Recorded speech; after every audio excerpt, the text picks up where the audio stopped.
मत्स्य विश्वविद्यालय के BA third year के स्टूडेंट्स का आज इस ई कंटेंट्स में स्वागत है। प्रिय विद्यार्थियों, आज हम बीए थर्ड ईयर के संस्कृत साहित्य की महत्वपूर्ण पुस्तक प्रथम प्रश्न पत्र की महत्वपूर्ण पुस्तक श्रीमद् भगवद गीता के तृतीय अध्याय के श्लोक संख्या 37, 38, 39 और 40 इन 4 श्लोकों की व्याख्या का अध्ययन करेंगे। आप सभी सावधानी से मेरे इस व्याख्यान को सुनें और पुनः अभ्यास करके इसको दृढ़ कर लें। 37वां श्लोक ये है, भगवान कह रहे हैं, काम एष क्रोध एष रजोगुण समुद्भवः महाशनो महापाप्मा विद्येन मिह वैरिणम्। एक बार पुनः श्लोक इस प्रकार है, काम एष क्रोध एष रजोगुण समुद्भवः महाशनो महापाप्मा विद्येन मिह वैरिणम्। इस श्लोक में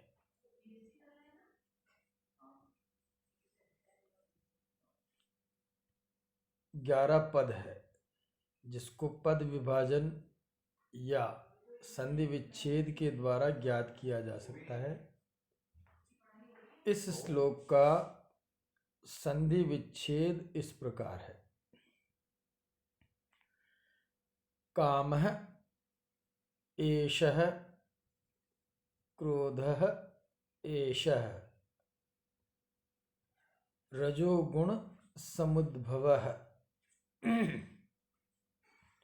महाशनः महापाप्मा विद्धि एनम इह वैरिणम्।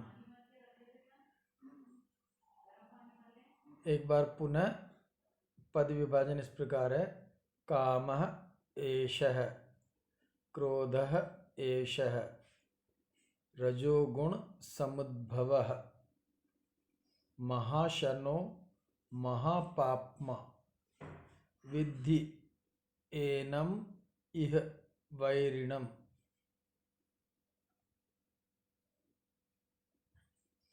इन 11 पदों को सही क्रम में जोड़ने पर अन्वय की प्राप्ति होती है।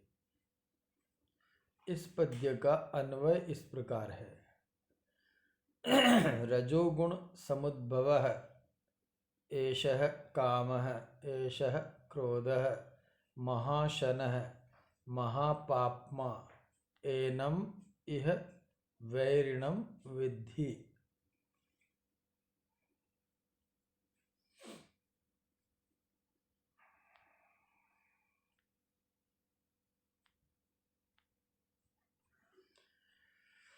एक बार पुनः रजोगुण समुद्भवः एषः कामः एषः क्रोधः महाशनः महापाप्मा एनम इह वैरिणम् विद्धि।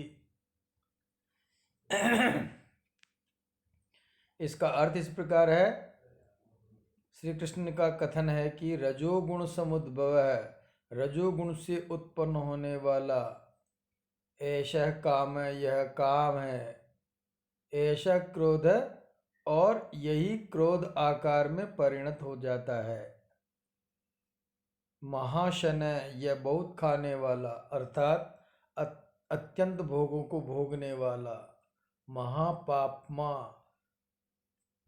और महान पापी है, एनम यह इस काम को तुम इस संसार में वैरिणम विद्धि शत्रु ही समझो, जीव का शत्रु जानो समझो। काम ही जीव का या आत्मा का शत्रु है। एक बार पुनः अर्थ इस प्रकार है, भगवान श्री कृष्ण कह रहे हैं कि रजोगुण समुद्भव, रजोगुण से उत्पन्न होने वाला ऐसा काम है, यह काम है, ऐसा क्रोध है, और यही क्रोध आकार में परिणत हो जाता है। महाशनय, यह अत्यंत खाने वाला अर्थात भोगों से कभी तृप्त नहीं होने वाला, महापापमा और महान पापी है।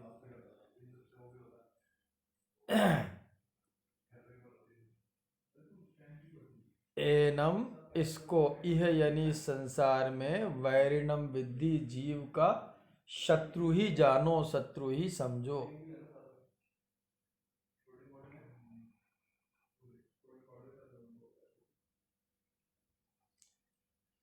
इसकी व्याख्या इस प्रकार होगी कि भगवान श्री कृष्ण का अर्जुन को कथन है कि काम ही इस संसार में समस्त समस्याओं का मूल है, और वह प्रकृति के 3 प्रमुख गुण होते हैं, सत्व गुण, रजोगुण, तमोगुण। तो उनमें से काम की उत्पत्ति रजोगुण से होती है, और यही काम जब पूर्ण नहीं होता तो यह क्रोध रूप में परिणत हो जाता है। इसकी प्रमुख विशेषता क्या है कि यह कभी भोगों से तृप्त नहीं होता है, और यह महापापी है। इसलिए इस संसार में यह जीव या आत्मा का मोक्ष प्राप्ति में बाधक होने से शत्रु कहलाता है, और वह शत्रुवत आचरण करता है। इसलिए इस काम को ही तुम अपना वैरी समझो, शत्रु समझो। यह शत्रुवत आचरण करने वाला है। टिप्पणियां इस प्रकार है। काम एषः, एषः में एतत् शब्द प्लस प्रथमा एक वचन। रजोगुण समुद्भव, रजः गुणः, कर्मधारय समास। रजोगुणे गुणात् समुद्भव, पंचमी तत्पुरुष समास। महाशनः, महा अशनः यह सह, बहुव्रीहि समास। महापाप्मा, महान पापी यह सह। विद्धि, विद धातु, विद धातु जानना प्लस लोट लकार, मध्यम पुरुष एक वचन। अब आगे का श्लोक है। धूमेनाव्रियते वह्निर्यथादर्शो मलेन च, यथोल्बेनावृतो गर्भस्तथा तेनेदमावृतम्। एक बार पुनः। धूमेनाव्रियते वह्निर्यथादर्शो मलेन च, यथोल्बेनावृतो गर्भस्तथा तेनेदमावृतम्। इस पद्य में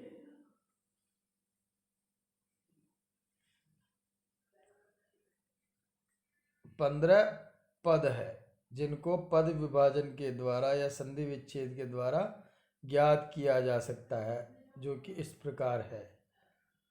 धूमेन आव्रियते वह्निः यथा आदर्शः मलेन च, यथा उल्बेन आवृतः गर्भः तथा तेन इदम आवृतम।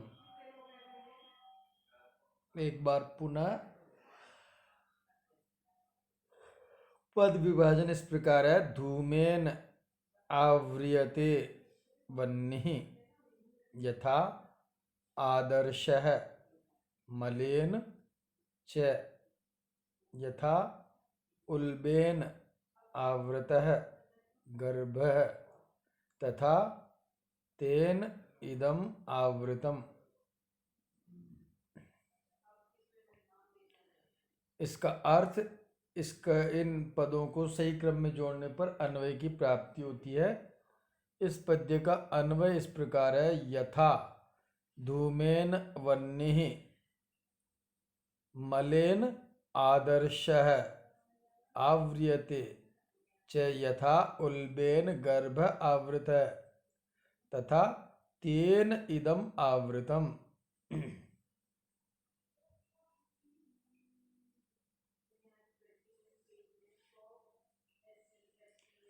एक बार पुनः अन्वय इस प्रकार है। यथा धूमेन वह्निः मलेन आदर्शः आव्रियते च यथा उल्बेन गर्भः आवृतः तथा तेन इदम आवृतम। अब इसका अर्थ इस प्रकार है। यथा जिस प्रकार धूमेन वह्नि धुएं के द्वारा अग्नि मलेन आदर्श मल या धूलि से दर्पण ढका रहता है। च यथा और जिस प्रकार उल्बेन जेर से या उल्ब से गर्भ ढका रहता है तथा वैसे ही तेन यानी उस काम के द्वारा इदम यह सारा संसार ढका हुआ है। आवृतम ढका हुआ है। एक बार पुनः अर्थ इस प्रकार है।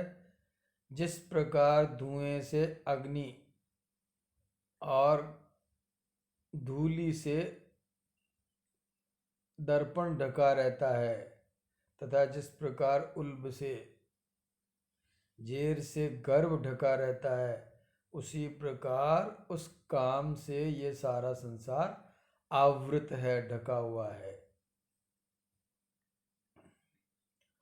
व्याख्या इस प्रकार होती है कि इस पद्य में भगवान श्री कृष्ण काम को ही संसार के समस्त बाधाओं का मूल बता रहे हैं और कह रहे हैं कि संकेत किया आवरण के रूप में, काम के आवरण के रूप में संकेत किया कि काम एक ढकने के रूप में है जो कि मनुष्य की दृष्टि को ढक लेता है मोक्ष प्राप्ति की ओर से। यद्यपि काम बलवान अवश्य तो प्राणी को पूर्ण रूप से आवृत करने की क्षमता भी रखता है, किंतु उसको हटाया ना असंभव नहीं है।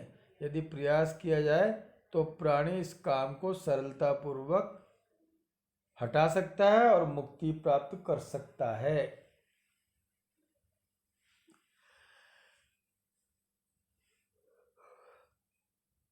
पुनः एक बार व्याख्या इस प्रकार है।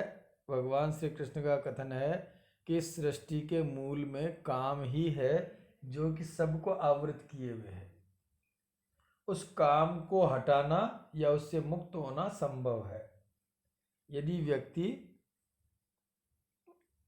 प्रयास करे तो वह काम को हटा सकता है और सरलता से मुक्ति को प्राप्त कर सकता है। टिप्पणियां इस प्रकार है। यथा यत प्लस थाल प्रत्यय आव्रियते आ उपसर्ग व्री धातु यक प्रत्यय प्लस लट लकार प्रथम पुरुष एक वचन।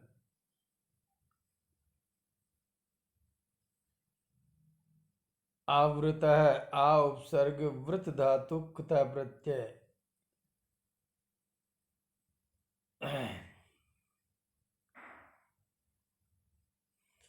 अब आगे का श्लोक 39वां। आवृत ज्ञान में तेन ज्ञानिनो नित्य वैरिणा काम रूपेण कांतेय दुष्पूरेणा नलेन च। एक बार पुनः 39वां श्लोक इस प्रकार है। आवृत ज्ञान में तेन ज्ञानिनो नित्य वैरिणा काम रूपेण कौन्तेय दुष्पूरेण नलेन च। इस पद्य में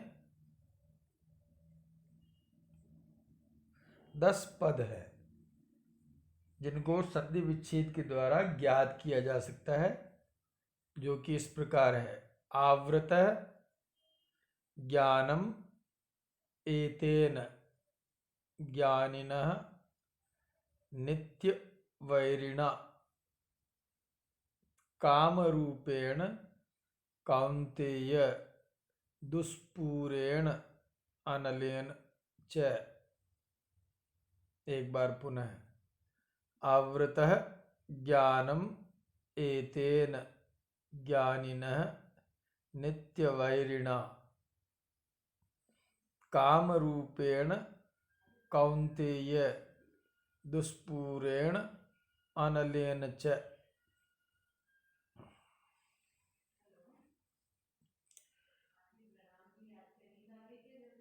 सारे पदों को निश्चित क्रम से जोड़ने पर अन्वय की प्राप्ति होती है, जो कि इस प्रकार है। कौन्तेय ज्ञानिनः नित्यवैरिणा च दुष्पूरेण अनलेन एतेन कामरूपेण ज्ञानम आवृतम।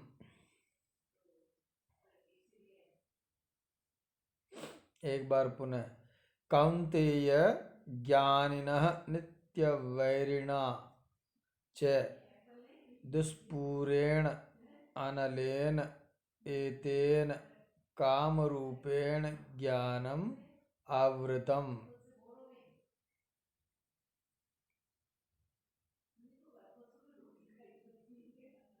इसका अर्थ इस प्रकार है। भगवान श्री कृष्ण कहते हैं, हे कौन्तेय, हे कुंती पुत्र अर्जुन, ज्ञानी यानी ज्ञानियों के, नित्य वैरिणा सदा शत्रु रहने वाले, एवं दुष्पूरेण कठिनाई से पूर्ण होने वाले, अनलेन अग्नि के समान, एतेन इस, काम रूपेण काम रूप के द्वारा, ज्ञानम आवृतम ज्ञान ढका रहता है।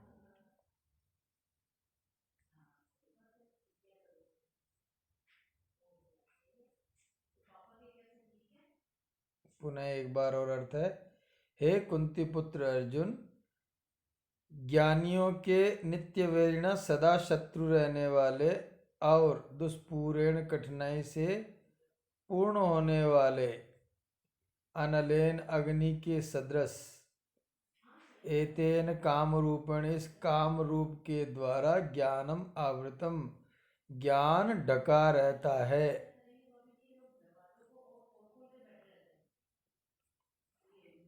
अब इसकी व्याख्या इस प्रकार है। भगवान श्री कृष्ण कह रहे हैं कि काम जो है अत्यंत शक्तिशाली है, उसके द्वारा ज्ञान को ढक लिए जाने का परिणाम यह होता है कि जीव काम के प्रवाह में बहा चला जाता है, वह किंकर्तव्य विमूढ़ हो जाता है तथा श्रेय पथ से भटक जाता है। तथा काम से बचना चाहिए, काम से बचना नितांत आवश्यक है। पुनः एक बार व्याख्या इस प्रकार है। इस पद्य में भगवान श्री कृष्ण अर्जुन को करे, कुंती पुत्र अर्जुन, काम कैसा है? ज्ञानी व्यक्तियों का सदा शत्रु रहता है और कभी पूरा नहीं होता है, अग्नि के समान तेजस्वी रहता है। इस काम के द्वारा ज्ञान ढक लिया जाता है, उसका परिणाम यह होता है कि जीव काम के प्रवाह में बह जाता है, बस श्रेय के मार्ग से भटक जाता है और कभी मुक्त नहीं हो पाता है। अब टिप्पणियां इस प्रकार है। आवृतम आ उपसर्ग व्री धातु कुतः प्रत्यय, ज्ञानिनः ज्ञान धन इनि प्रत्यय, इससे शब्द बनेगा ज्ञानिन प्लस षष्ठी एक वचन, नित्य वैरिणा नित्य वैरी यह स बहुव्रीहि समास, कौन्तेय कुंती प्लस अण प्रत्यय।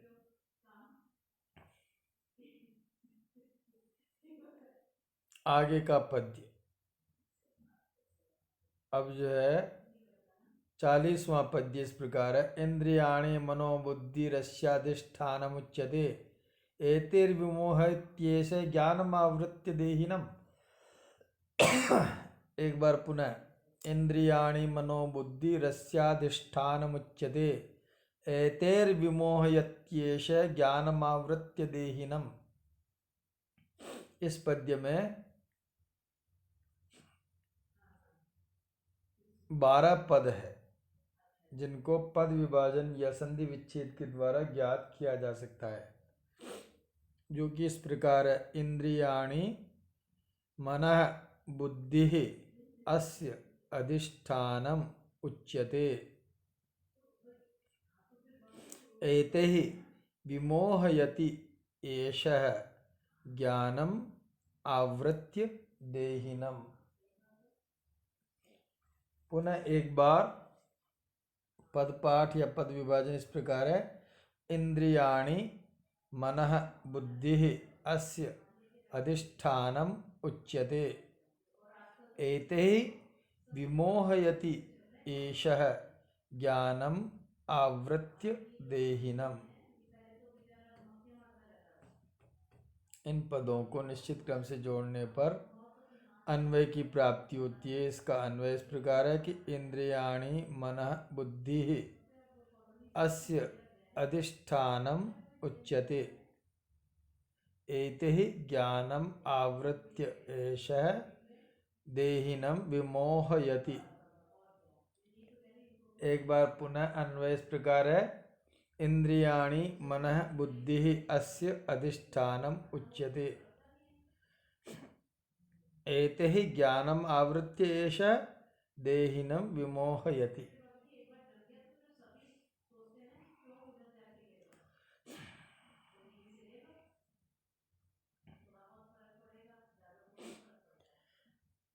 इसका अर्थ इस प्रकार है। इंद्रियां, मन, बुद्धि इस काम के अधिष्ठानम निवास स्थान उच्यते कहे गए हैं।